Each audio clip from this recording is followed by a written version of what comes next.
나병 때문에 시체와 다름없는 인생을 살아야만 했던 10명의 나병 환자를 우리가 지난 2시간 동안 보았습니다. 그들은 소망 없는 자들이었지만 어느 날 한촌으로 들어가시는 예수님을 발견하고 그 예수님을 향해서 우리를 불쌍히 여기소서 엘레손 헤마스라고 간절하게 예수님께 국류를 구했습니다. 예수님은 그 나병 환자들의 국류를 외면치 않으시고 가서 제사장들에게 너희 몸을 보이라 라고 말씀하시므로 치료를 약속하셨죠. 이 말을 들은 10명의 나병 환자들은 주께서 가라 라고 하신 명령대로 제사장들에게 가다가 10명 모두 다 나병에서부터 깨끗함을 받습니다. 지난 시간에 강조했듯이 이것이 바로 믿음의 능력입니다. 하나님이신 예수님의 말씀, 예수님의 약속을 그대로 믿고 순종하면 아무리 나병 같은 불치병이라 할지라도 아무리 불가능한 어떤 절망이라 할지라도 전능자 하나님께서 말씀하신 것이기 때문에 전능자 하나님이 그 말씀대로 이루어 주시고 해결하시고 역사하심으로 불가능이 가능으로 바뀌고 절망이 소망으로 바뀌는 절대로 나을 수 없는 나병이 낫는 그런 놀라운 기적이 일어난단 말입니다. 그것은 우리의 신념으로 말미암아 되는 것이 아니라 전능하신 하나님의 능력으로 됩니다. 그래서 우리는 주의 말씀을 주목하며 주의 말씀을 피다시만큼이라도 진짜 믿음으로 믿는 것 얼마나 중요한 것인가를 지난 시간에 다시 한번 확인했었습니다.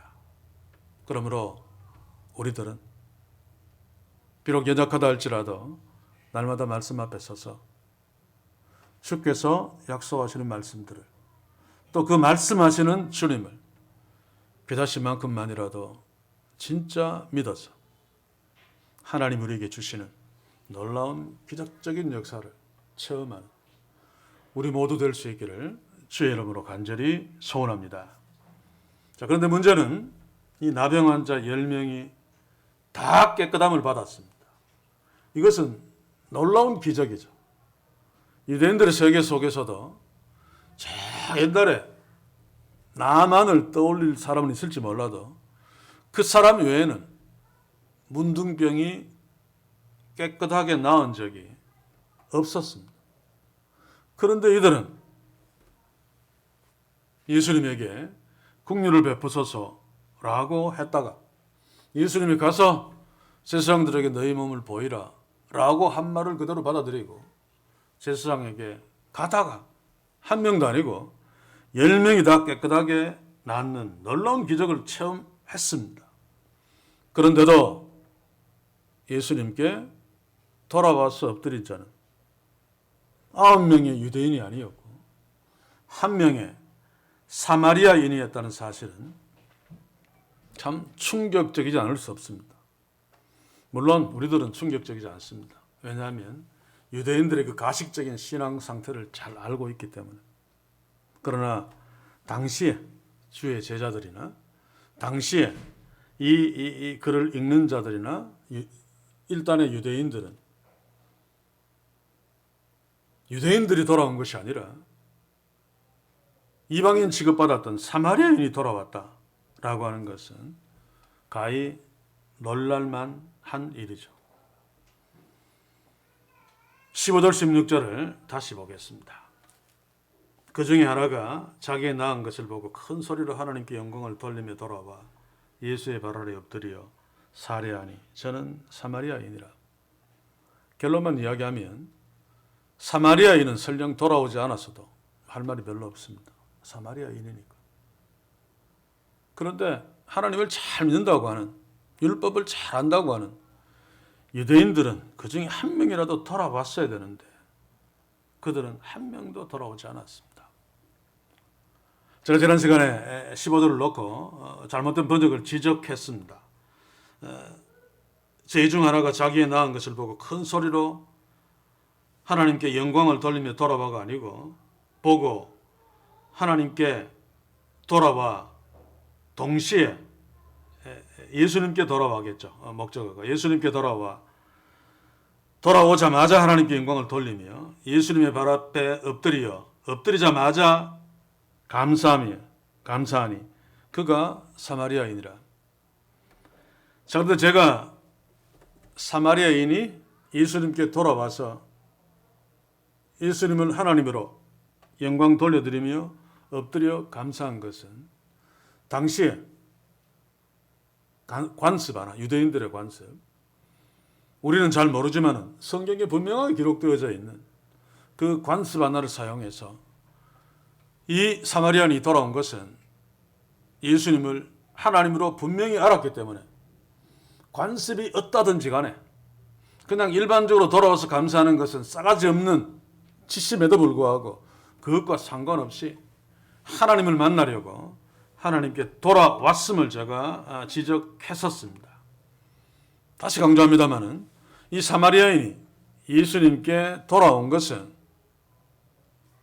그가 하나님인 줄 알고 하나님을 만나려고 돌아왔다는 사실입니다. 이렇게 혼자 돌아온 사마리아인을 보시고 예수님은 다음과 같이 질문하십니다. 17절을 봅시다. 예수께서 대답하여 가라사대 10사람이 다 깨끗함을 받지 아니하였느냐? 그 9은 어디에 있느냐? 예수님의 이 질문은 무엇입니까? 너만 깨끗함을 받은 것이 아니라 나머지 사람들도 다 깨끗함을 받았을 텐데 왜 너만 돌아왔니? 그 말입니다. 나머지 9명의 유대인들은 왜 돌아오지 않았느냐?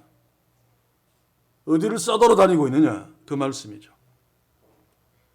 예수님의 이 질문은 내가 너희들에게 가라라고 말했을 적에 너희들이 가다가 10명 다 나병이 깨끗해졌다는 사실을 알았을 텐데 그랬으면 10명 다 너희들을 낫게 한 내가 하나님인 줄 알았을 텐데 왜 나머지는 돌아오지 않고 너만 내가 하나님인 줄 알아보고 돌아왔느냐? 그 말입니다. 예수님의 질문은 하나님 하면서도 우리 한국교회도 하나님 얼마나 많이 찾습니까? 얼마나 믿음 합니까? 얼마나 역동적인 예배합니까? 유대인들도 날마다 하나님 아침에 일어나면 경문을 암송하면서 들으라 하나님의 말씀을 들으라 그따위로 열심을 내는 것처럼 보이지만은 그러나 정작 하나님을 알아차리지 못하고 9명의 유대인들이 돌아오지 않았던 것은 당시에 대부분의 유대인들이 하나님을 알지 못하고 있었다라고 하는 예수님의 책망입니다. 이 질문은 또 하나님 하면서도 하나님을 알아차리지 못하고 있는 오늘 이 시대 대부분의 한국교회를 향한 예수님의 질문이며 책망입니다. 그동안 예수님은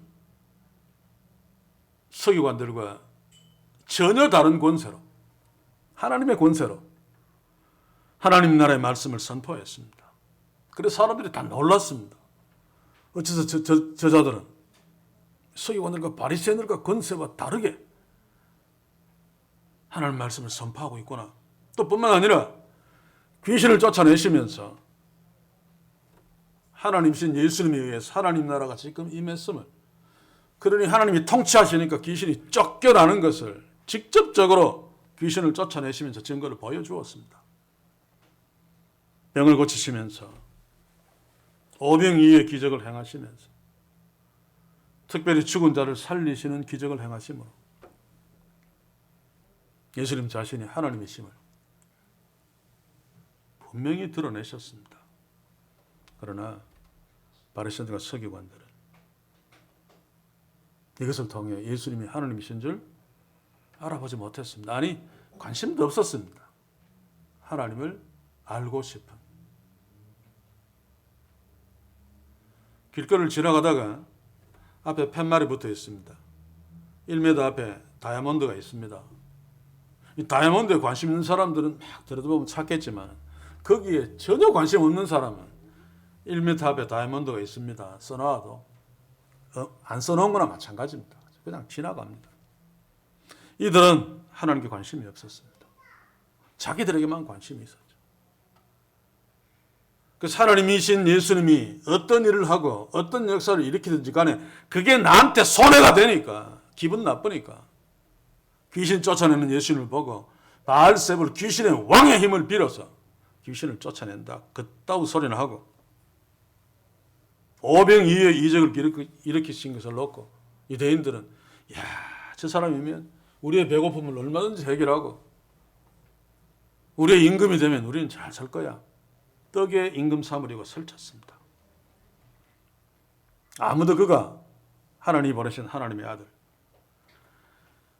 자기들의 죄에서 그들을 구원하시려는 메시아 그리스도 예수 그리스도이신 줄 아무도 생각하지 않았습니다. 그냥 로마에서 우리를 구원해서 우리를 행복하게 살게 해주는, 우리 시대 교회들처럼 가난에서 좀 벗어나서 축복하고 건강해가지고 막 큰 소리 치면서 간증하면서 막 폼 잡는 이런 하나님, 이런 예수 그리스도. 그러니까 눈앞에 보이는 하나님이 있어도 못 보죠. 볼 수 없습니다.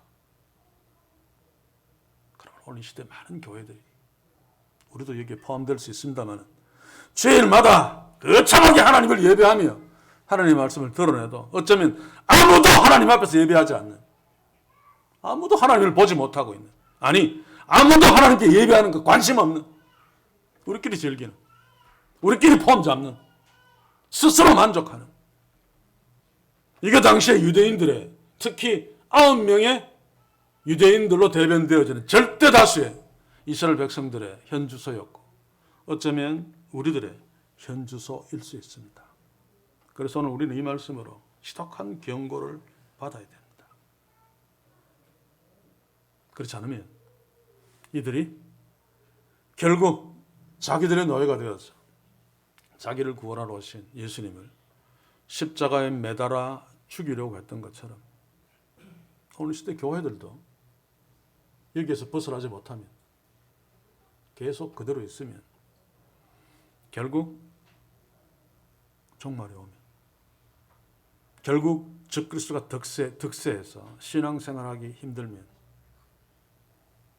어쩌면 경쟁적으로 예수님을 죽이려고 이 교회들이 설칠지 모르겠습니다. 아마 그렇게 될 것입니다. 이들이 이런 비극적인 상황에 처할 수밖에 없었던 것은 예수님에 대한 무지 때문이죠. 그렇게 비유로 하나님 나라의 말씀을 많이 하시고 중간중간에 자기가 누구신지 직간접적으로 말씀하시고 기적을 행하시고, 여기에서는 하나님도 고칠 수 없다는, 하나님만 고칠 수 있다는 문둥병도 나병도 그냥 원격으로 말씀 한마디로 10명을 동시에 다 치료해 주셨는데,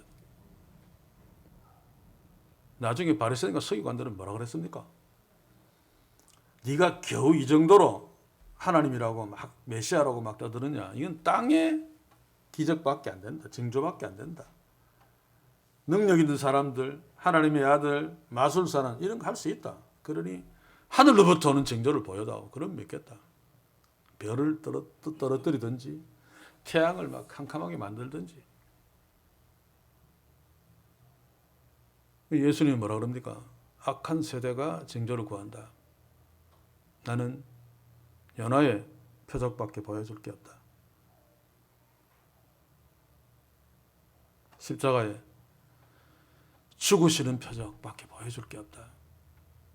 그런데 그것마저도 요즘 인간들은 물고기 뱃속에 들어갔다가 튀어나오는 기적으로 이해하고 막 난리를 칩니다. 이게 우리의 주 예수 그리스도를 너무너무 모르고 있는 무지입니다. 사랑하는 성도 여러분, 오늘 이 교회들의 하나님께 대한 무지, 불신앙, 우리에게는 정말로 없기를 소원합니다. 그러므로 믿는 척, 경건한 척, 위선 떨지 않고, 그렇지 않으면 다 편하니까 겨자씨만큼만 한 믿음으로, 진짜 하나님을 믿는 믿음으로 하나님 앞에 예배자로 서며 사마리아인처럼 예수님께 돌아와서 엎드려 그 주님께 영광 돌려드리며 그 주님께 감사하는 진짜 하나님의 자녀의 삶에 하나님의 자녀의 예배를 드리는 축복이 있기를 소원합니다. 만에 하나라도 그 아홉이 어디에 있느냐라고 하시는 예수님의 질문에 그 다수에 우리가 속하지 않는 진짜 축복이 있기를 주의 이름으로 간절히 소원합니다. 이제 17절 봅시다. 예수께서 대답하여 가라사대 10사람이 다 깨끗함을 받지 아니하였느냐? 그 아홉은 어디에 있느냐? 오늘 10명의 라방의 환자가 깨끗함을 받은 사건, 제가 예전에 예수님의 기적 시리즈를 설교할 적에 10명의 문둥병 환자 뭐 이렇게 제목을 붙였는데, 이 사건의 핵심 주제는 오늘 바로 17절에서 예수님이 그 아홉은 어디에 있느냐 입니다. 이 질문 앞에 당시의 유대인들도 오늘 이 시대 우리들도 서야 됩니다. 그래서 이번에는 제가 제목을 그 아홉은 어디에 있느냐로 설정했습니다만, 자, 본문에서 예수께 나오지 않은 9명의 유대인들 절대 다수입니다. 그렇죠? 당시에 유대 사회에서 절대 다수의 주류를 상징합니다. 유대 당국자들, 바리새인들, 서기관들, 부자들, 경건한 유대인들, 그리고 예수님께 돌아왔던 한 명의 사마리아인. 참 초라하죠. 사실은 유대인이면서 피가 좀 섞였습니다만 이방인, 개 취급받았던 이 당시에 절대 다수의 종교 상류층들에게 인간 대접받지 못했던, 쓰레기 취급받았던, 그 말 그대로 하층민, 바리새인들, 세리, 창기, 죄인들, 바로 이들을 상징합니다. 우리가 지금까지 보아왔던 예수님의 비유에서 그 그림을 찾으면 잃어버린 양의 비유에서 회개할 것이 전혀 없는 99명의 의인으로 상징되는 멀쩡한 양 99마리. 유대 상류층 절대 다수, 절대 힘을 갖고 있는. 그런데 이 한 명의 사마리아인은 잃어버린 양 한 마리. 목자의 음성만 듣고 그냥 따라가도 잃어버려지지 않는데 바보같이 잃어버려져서 죽기 직전에 놓인 양 한 마리로 비교할 수 있습니다. 또 부자와 나사로에서 보면 하나님의 축복을 그토록 많이 받은 부자, 그가 주동을 하면서 잔치를 베풀어 수많은 사람들이 그 잔치에 참여해서 잘난 척하고 있는 그 절대 다수의 지배층. 반면에 대문 앞에 누워서 기껏해야 개들이나 친구가 되어지는 쓰레기보다도 못한 나사로. 그러나 하나님이 도우시는, 하나님이 돕는 자, 하나님이 도우시는 나사로. 이렇게 비교할 수 있을 것입니다. 자, 그런데 예수님 당시에 주류 유대인들 자신들이야말로 의인이다라고 자부했고 의심하지 않았습니다. 비유 속에서 나옵니다만 회개할 것이 없는 의인 99. 스스로 그렇게 생각했고 다른 사람들도 그렇게 칭송해 주었습니다. 불의한 정직의 비유에서 빛의 아들로 나오죠.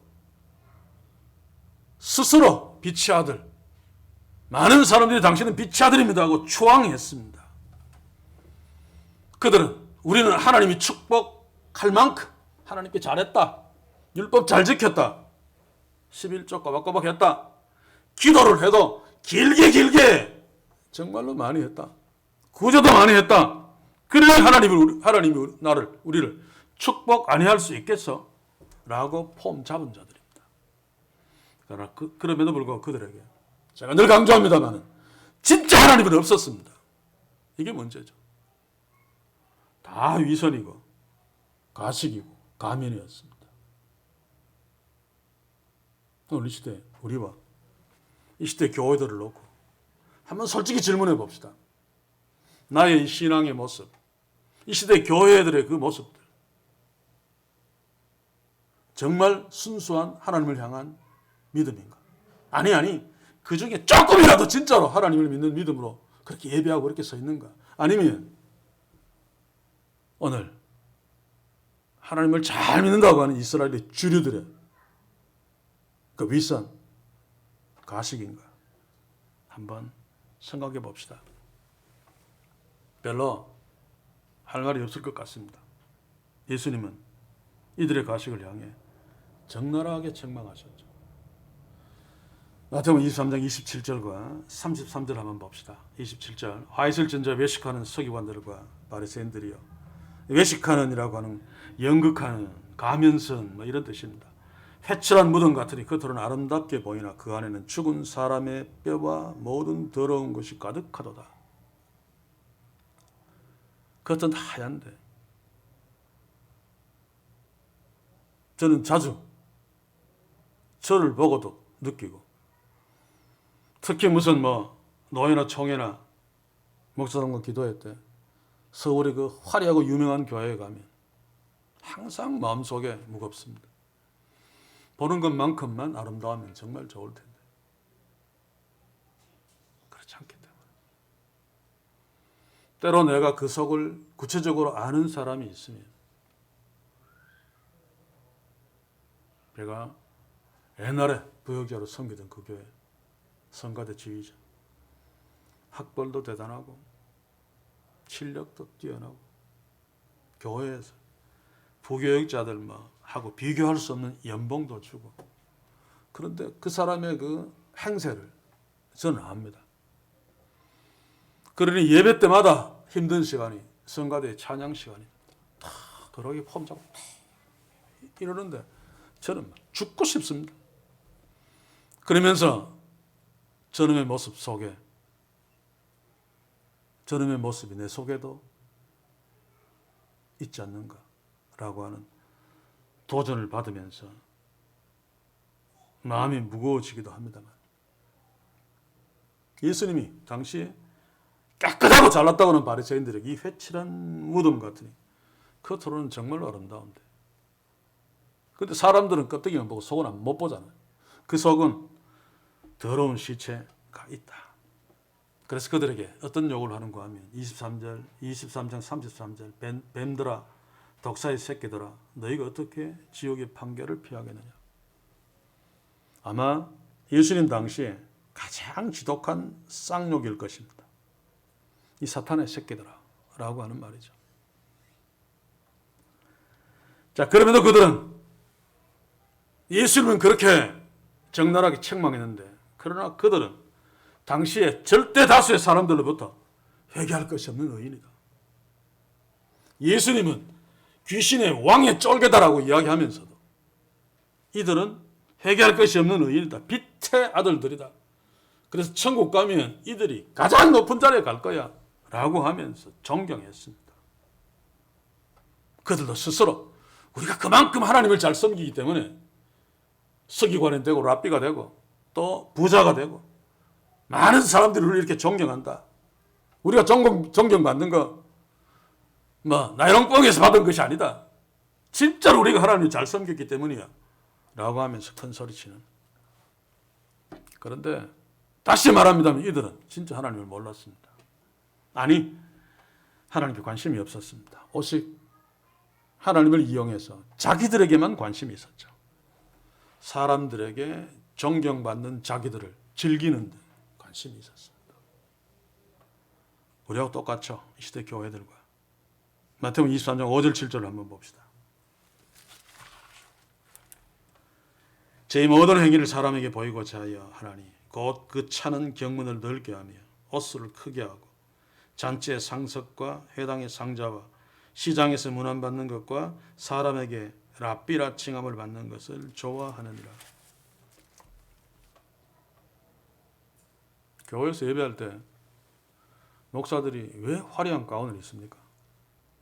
하나님께 보이려고요. 왜 유대인들이 경문을 길게 차고 긴 옷, 거룩하게 보이는 옷을 입습니까? 하나님께 잘 보이려고요. 사람들에게 잘 보이려고 하는 거 아닙니까?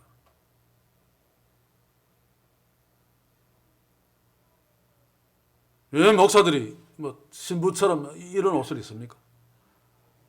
캐톨릭이 세상으로부터 더 신뢰를 받으니까 그것 비스무리하게 개신교 목사들이 그러고 있습니다. 대부분 여기에 십자가도 붙이고 있죠.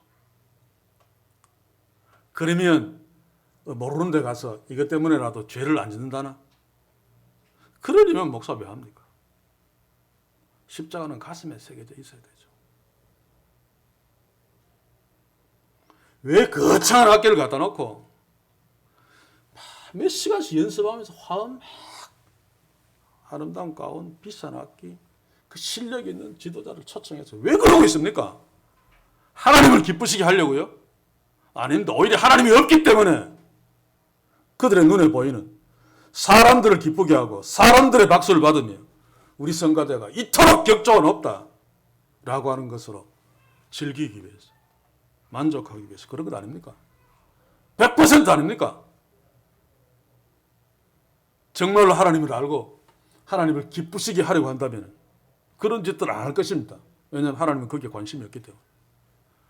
하나님의 관심은 하나님의 자녀들의 중심입니다. 중심. 정말로 나를 나로 여기느냐? 정말로 나를 높이고 싶어 하느냐? 정말로 나에게 예배해서 나를 영광스럽게 하고 싶어 하느냐? 그것은 제 경험상 그때 화려함과 반비례합니다. 당연하죠. 화려함에 신경 막 쓰면 인간은 인간이니까 이거 신경 못 씁니다.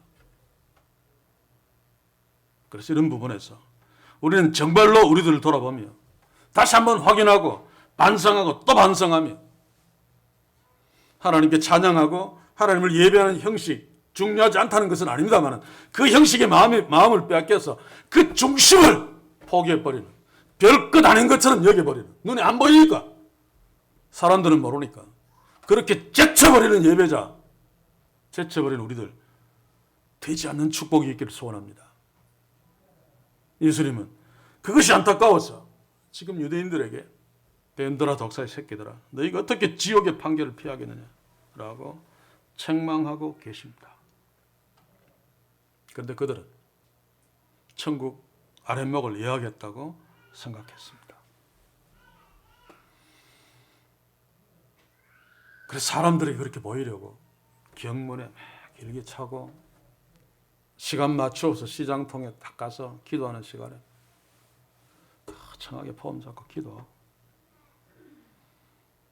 제가 이런 말을 하는 것은 예수님 당시에 유대인들이 그래 본들 우리가 무슨 상관이 있습니까? 그런데 이게 우리의 적나라한 모습이란 말입니다. 오늘 시대 교회들 10명의 나병 환자들이 주의 은혜로 병 나은 것처럼 주의 은혜를 입지 않은 자들이 어디에 있습니까?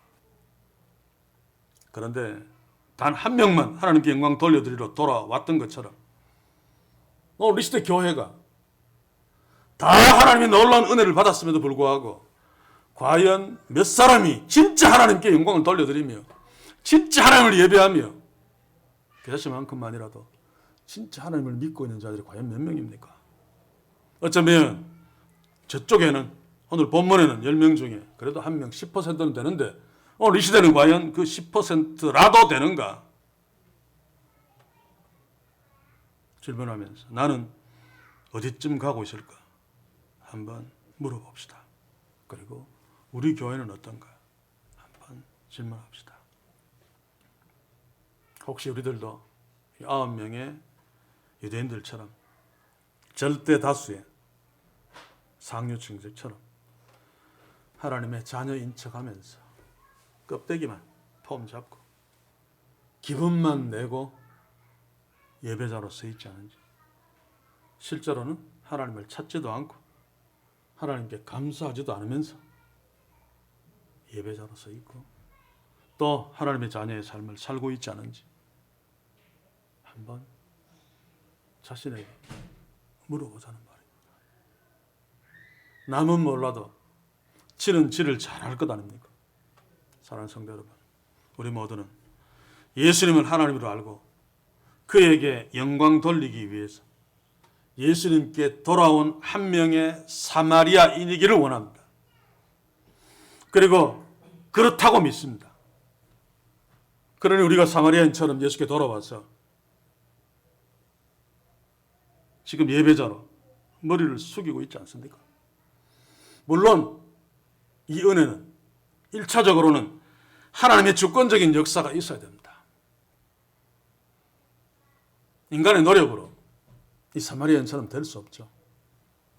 그런데 우리는 하나님께서 주권적인 역사로 은혜를 베푸셔서 예수님을 하나님으로 알고 나의 구원자를 알고 믿고 그래서 오늘도 하나님 앞에 예배자로 서 있는 것이 아니겠습니까? 그렇다면 우리는 하나님의 은혜로 말미암아 사마리아인이 그 예수님께 그 은혜를 보고 어떻게 반응했는가를 주목하면서 우리에게 그것을 적용시키는 것이 너무 중요합니다. 아무리 강조해도 지나치지 않습니다. 대체로 이 시대 교회는 없는 15절 한번 봅시다. 다시 제가 읽어드리겠습니다. 그 중에 하나가 자기의 낳은 것을 보고 라고 하는 그 보고입니다. 이것은 원문으로 보지 않으면 이해하기 어려운데 여기에서 보고는 헬라어로 에이돈인데 이것은 그냥 보는 것, 단순히 그냥 보는 것을 의미하지 않습니다. 그냥 생각 없이 이렇게 쳐다보는 것가 아니라 신중하게 생각하며 관찰하는 것을 의미합니다. 헬라어에서 그냥 눈으로 본다라고 하는 의미의 단어는 블레포라고 하는 단어가 있습니다. 이것은 그냥 보는 것입니다. 예를 들면 마가복음 4장 12절 한번 보십시오. 이는 저희로 보기는 보아도 알지 못하며 듣기는 들어도 깨닫지 못하여 돌이켜 죄사함을 얻지 못하게 하려 함이니라. 이 말씀에 화를 내는 사람들이 많은데 이것은 사람들이 하나님 나라를 보고 알려고 하고 하나님의 말씀을 듣고 믿으려고 하는데 하나님이 일부러 모르게 만들고 믿지 못하게 방해한다는 의미가 아니고 그 모든 것의 궁극적인 결과, 궁극적인 것은 하나님의 절대 주권에 달렸다. 하나님의 주권을 강조하는 거예요. 이 바로가 강팍하여 이스라엘 백성들을 내보내지 않았다라고 하는 것도 이 성경을 읽는 자에게 궁극적인 그 결정은 하나님이 하셔라고 하는 것을 강조하기 위해서입니다. 바로는 보내주려고 하는데 하나님이 못 가게 했다는 뜻이 아니라 자, 그 말씀인데 이 말씀도 원문으로 보면 알지 못하고 깨닫지 못하여 죄로부터 돌이키지 못하는 것이 바로 그들의 책임임을 알 수 있습니다. 여기서 보기는 보아도라고 하는 것이 바로 블레포라고 하는 보다의 동사를 사용했습니다. 아무 생각 없이 그냥 눈으로 보는 겁니다. 그러니 알지 못하죠. 그런데 이 사마리아인은 자기 나병이 탁 낫는 것을 보고 신중하게 생각하고 관찰했습니다. 왜 나왔지? 이 낫게 하신 예수님이 누구지? 그래서 우리가 똑같이 성경을 보아도 하나님의 말씀을 들어도 블레포로 보고 들어서는 안 됩니다.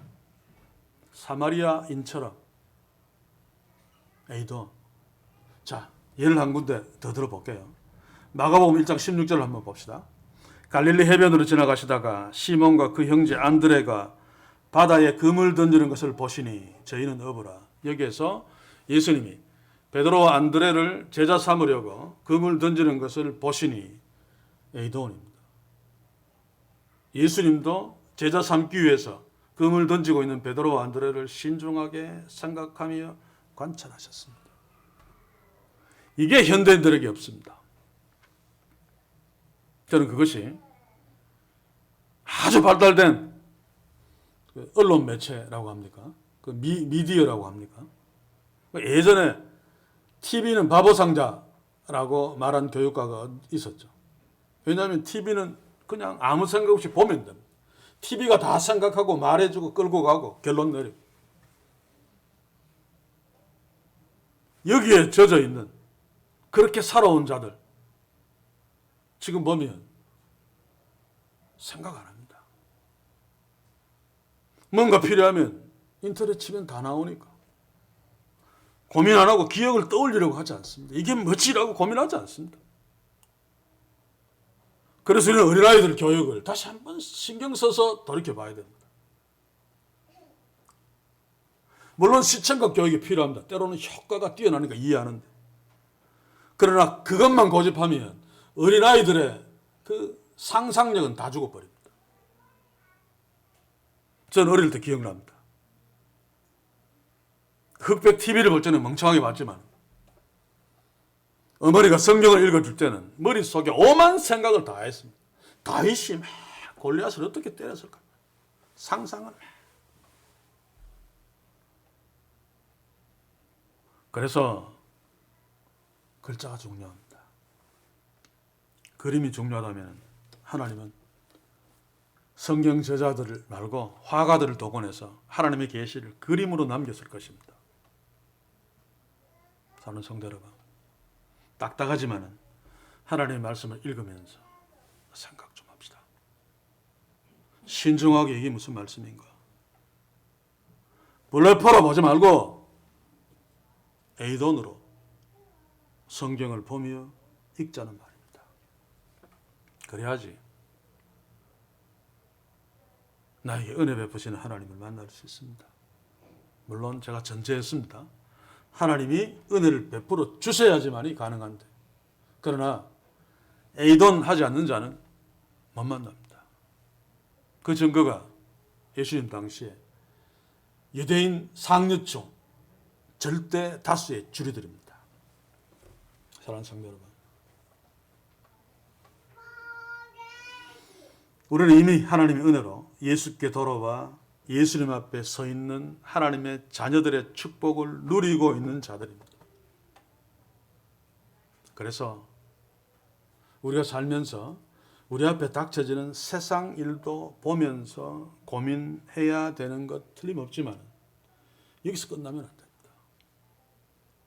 세상에 일어나는 자기 일들은 사업이 어떻게, 직장이 어떻게, 내가 어떻게 승진할까, 이 업무를 어떻게 처리할까 고민하는데, 교회에 와서 예배하면서 하나님 말씀 앞에 서서는 멍청하게 아무 생각도 하지 않고 있단 말입니다. 그냥 듣고 귀에 달콤한 소리면 아멘 정도는 하는 반응으로. 저는 간절히 소원합니다. 우리 공동체, 우리 한 사람 한 사람은 사마리아인이 자기가 낳은 것을 보고 에이돈의 축복이 있기를, 그래서 설령 주님을 놓쳤더라도 주님께 돌아가는, 그래서 주님께 영광 돌려드리고 주님 앞에 엎드려 주께 감사하는 진짜 하나님의 자녀의 축복이 우리에게 생각하며 신중하게 관찰하는 보고가 있으므로 풍성하기를 주의 이름으로 간절히 소원합니다. 자, 이제 마지막으로 18절 한번 봅시다. 굉장히 중요한 말씀입니다. 이 이방인 외에는 하나님께 영광을 돌리러 돌아온 자가 없느냐. 대부분 놓치고 있습니다. 제가 이렇게 찾아보니까. 그런데 우리는 여기서 절대로 놓치지 말아야 될 말 하나가 있습니다. 자, 예수님이 자기한테 돌아온 사마리아인을 보고 이 사마리아인 외에는 내게 돌아온 자가 없다고 말하지 않고 이 이방인 외에는 이라고 했습니다. 여기에 아주 중요한 이유가 있습니다. 그냥 한글로 보면, 영어로 보면 그 중요한 것을 못 찾아냅니다. 그래서 저희 같은 성경 교사들이 원문을 한 번씩 확인하고 중요한 것들을 찾아서 일러주어야 되죠. 자, 신약 성경에 이방인이라고 하는 헬라어는 에드니스 아니면 사촌입니다. 에드니코스. 같은 어원이 같은 말이에요. 이게 100%는 100% 신약 성경에서. 70인격은 잘 모르겠어요. 그거는 구약 성경은 확인 안 해봤어. 100%라는 말은 여기 누가복음 여기 17장 18절에서 예수님이 이방인이라고 한 요 단어 말고 100%. 오직 여기에 예수님이 다른 말로 이방인이라고 불렀습니다. 그 단어가 알로게니스입니다. 뜻은 제가 풀이하지 않겠습니다만. 그러면 예수님이 이방인이라고 쓰는 말이 분명히 있고 다 이 말을 쓰는데 유독 신약 성경에서 한 번도 안 나오는, 바울도 얘기하지 않은 이 알로게노스라고 하는 말을 쓰면서 이 알로게노스 외에는 내게로 온 자가 하나도 없느냐라고 말한 데는 분명히 중요한 이유가 있단 말이에요. 자, 그러면 이 알로게노스는 어디에 있는 말인가?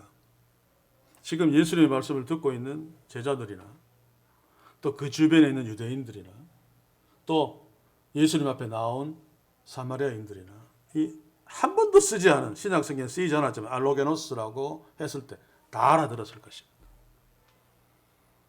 왜냐하면 추측건데 그들은 다 한 번씩 보았을 테니까. 이게 무슨 말인가 하면 이 단어는 예루살렘 성전 안에 쓰여진 단어입니다. 유대인들은 1년에 몇 번씩 예루살렘 성전에 갔겠죠. 그렇죠? 병자나 누워있는 사람들은 몰라도. 사마리아인도 이방인의 뜰까지는 한번 가보았을 것입니다. 자기들 동네에 성전이 있었습니다만 그것도 다 부숴버렸죠. 유대인들이. 자, 무슨 말인가 하면 성전에는 뜰이 4개 있죠. 이것도 뭐 사람마다 조금 다릅니다만 이방인의 뜰. 여기는 누구나 다 들어갈 수 있는.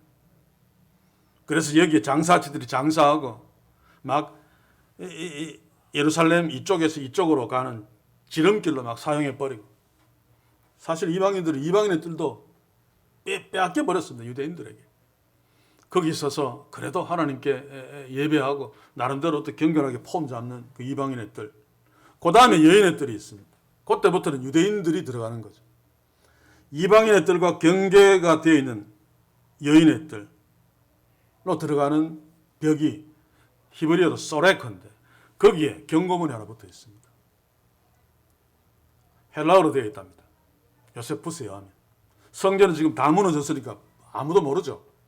요세푸스가 전하는 말, 그리고 고고학적으로 발굴해 보니까 그런 글자가 있었어. 요세푸스 말이 맞구나. 요세푸스에 의하면 이방인의 뜰에서 여인의 뜰로 들어가는 그 벽에 어떤 이방인도 이곳을 넘어서서는 안 된다. 만약에 넘어서는 자가 있으면 하나님의 저주를 받아 죽임을 당할 것이다 라고 쓰여 있어요.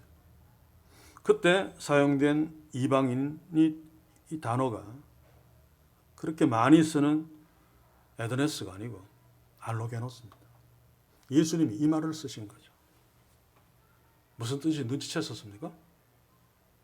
유대인들은 자기들은 하나님을 조금 더 믿지 않고 그냥 폼만 잡으면서 성전에 들어가서 하나님을 만난다. 또 막 좋은 재물을 제사장을 통해서 하나님께 제사하고 나는 11조도 했어요. 금식도 했어요.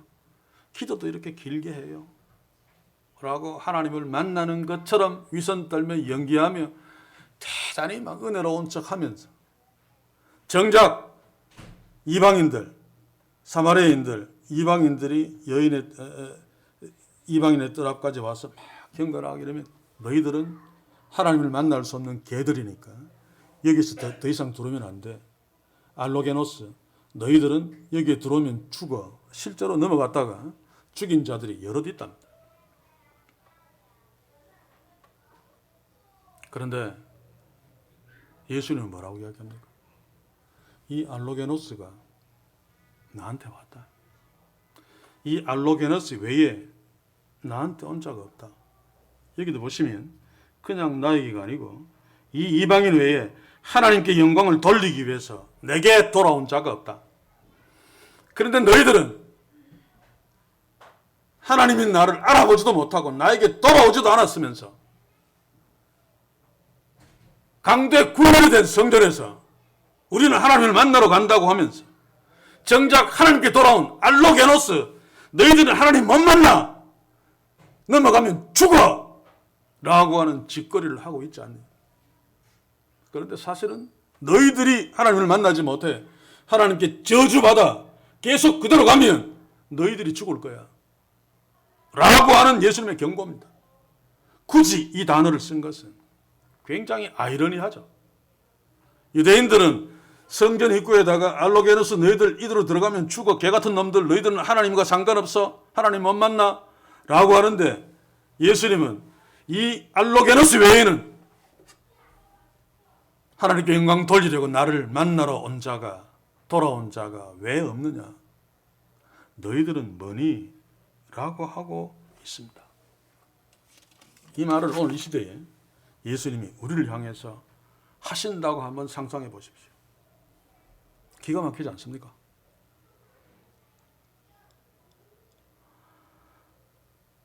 이게 오늘 타락한 이 시대 교회의 모습입니다. 되게 멋있게 보이고 하나님을 잘 섬기는, 그래서 막 교회 벽마다 성경 구절을 쫙 적어놓고, 알로게노스는 하나님 못 만나, 만나면 죽어. 얼마나 경건합니까? 얼마나 하나님을 두려워하는 문구입니까? 써놓고 정작 그들은 교회 안에서 온갖 쇼를 다 하면서도 하나님 앞에 서지 않는. 최근에 제가 화가 나면서도 그래도 한 번씩 보는 이단에 속한 목사예요. 이름도 보기 싫고 꼬라지도 보기 싫은데 오늘 이 시대 기성교회에 내놓으라 하는, 그래서 많은 사람들이 아마 그들의 작전일 거예요. 자기 쪽으로 끌고 오려고. 이름은 제가 거명하지 않겠습니다. 이야기하면 다 알아먹을 수 있는, 누가 봐도 위대한 주의 종이고 설교 잘하고 부흥의 사람, 이름만 쓰면 수많은 사람들이 모이는 그런 목사들의 설교를 비판하면서 성경하고 갖다 대서 이게 무슨 설교냐, 성경하고 정반대 엉터리다, 맞는 말만 해요. 물론 그들도 근본적으로 엉터리입니다만, 그래놓고 성경을 이따위로 이해하고 해석하고 설교하니까 그들의 삶이 개판이다, 그들의 삶의 도덕적인 엉망진창을 지적하는 거 다 맞아요. 그런데 정말 부끄러운 것은 이단이 그렇게 지적하고 책망하고 있단 말입니다. 저도 목사니까 참 부끄러웠습니다. 이게 지금 우리의 현실인데, 그런데 이런 상황을 이 시대 교회들이 모른단 말입니다. 당시의 유다 당국자들, 서기관들, 바리새인들, 예수님이 너희들이 알로게노스를 하나님 앞에 가지 못한다, 가면 죽는다고 막았지만 알로게노스는 내한테 왔다, 너희들이 안 오는 거야, 너희들이 죽어 라고 하는 것 전혀 알지도 못했던 것처럼 어떻게 하면 더 폼나게, 더 멋있게 사람들에게 박수를 받으며 하나님 앞에서는 타락할까, 하나님이 없으니까 하나님이 싫어하는 짓 해도 괜찮죠, 그죠? 그렇게 고민하면서 부활절 퍼레이드를 하고 앉아있는, 돈 처발라서 교회 건물을 더 화려하게 만들고 있는 당시 타락한 유대인들과 전혀 다르지 않습니다. 저는 결론을 내리면서 왜 이런 무서운 결과가 이렇게 갈라지는가. 한 명의 사마리아인과 9명의 바리새인, 유대인들, 한 명의 나사로와 수많은 부자들, 왜 이렇게 나뉘어질 수밖에 없는가. 여러 가지 이유가 있겠지만 오늘 본문에서 찾을 수 있는 중요한 이유는 15절의 보고입니다. 보고. 앞에서도 강조했지만 오늘 시대 타락한 교회들의 없는 보고, 우리에게 있는가 질문합시다. 여러분들은 주의 말씀을 보고 들을 때 이 사마리아인처럼 생각하고 관찰하며 신중하게 보고 듣고 있습니까? 예수님처럼 제자를 삼을 적에 그물을 던지고 있는 베드로와 안드레를 신중하게 보고 생각하고 관찰한 것처럼. 이제 마지막으로 사도행전 17장 11절 봅시다. 15절과 함께, 오늘 본문 15절과 함께 15절에 보면 보고 있죠. 사도행전 17장 11절, 베레아 사람은 데살로니가에 있는 사람보다 더 신사적이어서 간절한 마음으로 말씀을 받고 이것이 그러한가 하여 날마다 성경을 상고함으로. 요게 받고 상고함으로를 합치면 사마리아인이 보고와 같은 뜻이 될 것입니다. 물론 여기에서 더 신사적이어서 이거는 오역은 아닙니다만 좀 미진한 유치한 번역입니다. 그래서 개정개혁을 보니까 더 너그러워서라고 번역했어요. 도찐개찐이죠. 그렇죠? 그래서 영어 성경을 보니까 더 고상해서, 더 고결해서 이게 조금 더 나은 것 같습니다만 이 헬라어 본문을 한마디로 번역하기는 어려운데 설명하자면 믿음이 더 순수해서, 믿음이 더 고상해서 라고 믿음을 집어넣어서 이해하면 좋습니다. 이들의 믿음이 더 순수하고 더 고상해서 간절한 마음으로 말씀을 받았다. 간절한 마음으로 말씀을 받는 이유는 믿음 때문입니다. 하나님을 믿기 때문에 그 하나님의 말씀을 받죠. 믿지 않는 자의 말을 듣습니까? 믿지 않는 자의 말을 듣고 생각합니까? 한쪽이 흘러버리지. 오늘 이 시대 교회가 말씀을 이토록 무시하는 것은 믿지 않기 때문입니다. 하나님의 말씀을. 그래서 하나님의 말씀을 간절히 받지 않죠. 설령 들었다 할지라도 이것이 그런가 하여 날마다 성경을 상고함으로. 자, 베레아 사람들은 사도들이 와서, 성경 교사들이 와서 하나님의 말씀을 전했을 때 그 말씀을 받고 그냥 아무 생각 없이 아멘하지 않았습니다. 그들이 설명하는 대로 그것이 맞는가 진지하게 날마다 성경을 읽으면서 상고했다. 생각하고 연구했습니다. 이게 사마리아인에게 보고가 있으면 우리에게 있어야 됩니다. 아무리 짧은 시간이라도. 여러분들은 매일의 말씀 묵상할 시간에 바로 성경 말씀을 간절히 받고 상고하는 축복이 잠깐이라도 있기를 소원합니다. 이 시대 교회 좀 미안합니다만 설교를 담당하는 목사들 생각 안 합니다. 하는 사람 물론 있습니다만 제가 모니터링하는. 그러니 옛날에 했던 소리 그대로 계속 반복합니다. 똑같습니다. 이제는 그 AI 챗봇까지 있어서 설교 제목 본문 집어넣으니까 설교가 멋지게 나온대요. 그래서 목사들에게 그 물어보니까 81%가 이렇게 설교해도 문제없다 라고 결론을 내린다. 왜 그런 결론을 내린 줄 아십니까? 설교가 뭔지 몰라서 그렇습니다. 챗봇은 설령 자료를 주면 그냥 객관적으로 설교를 듣는 대상이나 설교하는 자 그 상황을 전혀 염두에 두지 않고 객관적으로 가장 모범 답안의 설교를 만들어낼지 몰라도 설교는 말하는 사람과 듣는 사람이 독특한 자리에 있습니다. 예수님이 제자들에게 설교할 때 하고 바리새인들 서기관들에게 설교할 때 하고 전혀 다르지 않습니까?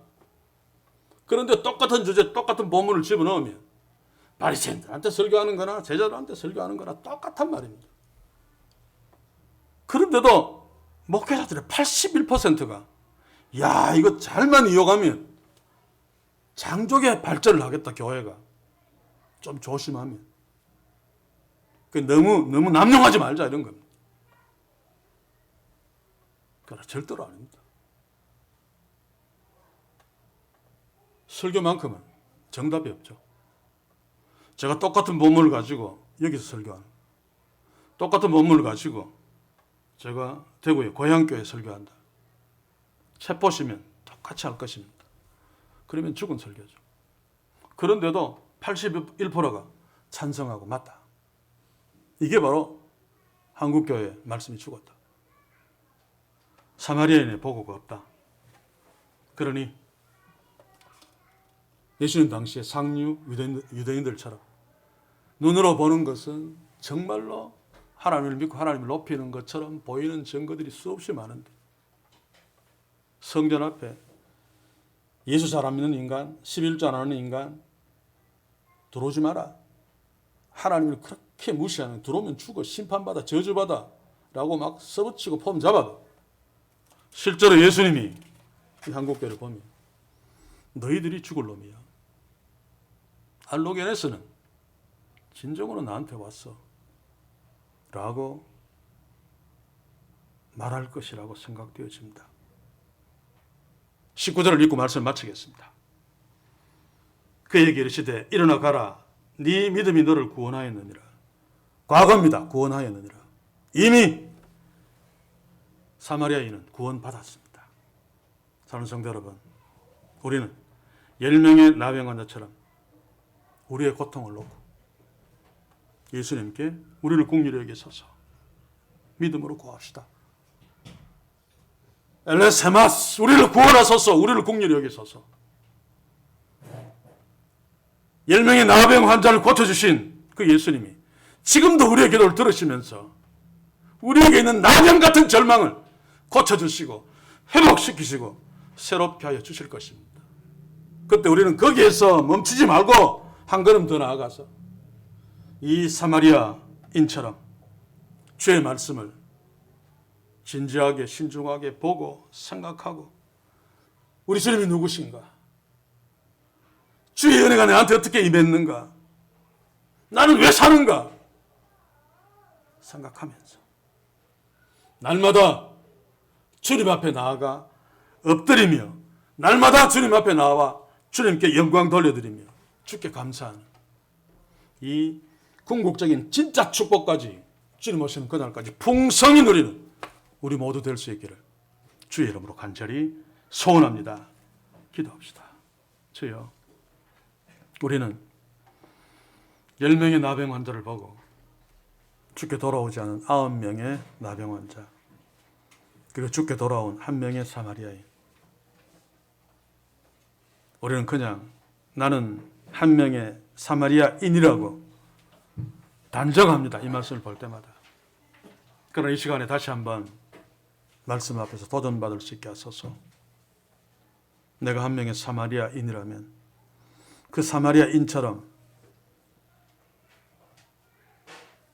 신중하게 생각하며 고민하며 주의 말씀을 듣고 보고 있는가를 질문하게 하셔서 다시 한번 주께서 우리에게 원하시는 도전을 받게 하시고, 그러므로 그 9은 어디 있느냐라고 하는 질문에 그 9 속에 우리가 포함되지 않는 날마다 주께 돌아가서 주께 엎드리고 주께 영광 돌려드리며 주께 감사하는, 그러므로 주께서 우리에게 주시는 그 놀라운 기적의 축복들을 누리며 사는 우리 모두 되게 주여 우리에게 보고의 축복을 먼저 주시어서 그 나머지 모든 복들을 누리기에 부족함이 없게 하옵소서. 예수님의 이름으로 기도하옵나이다. 아멘.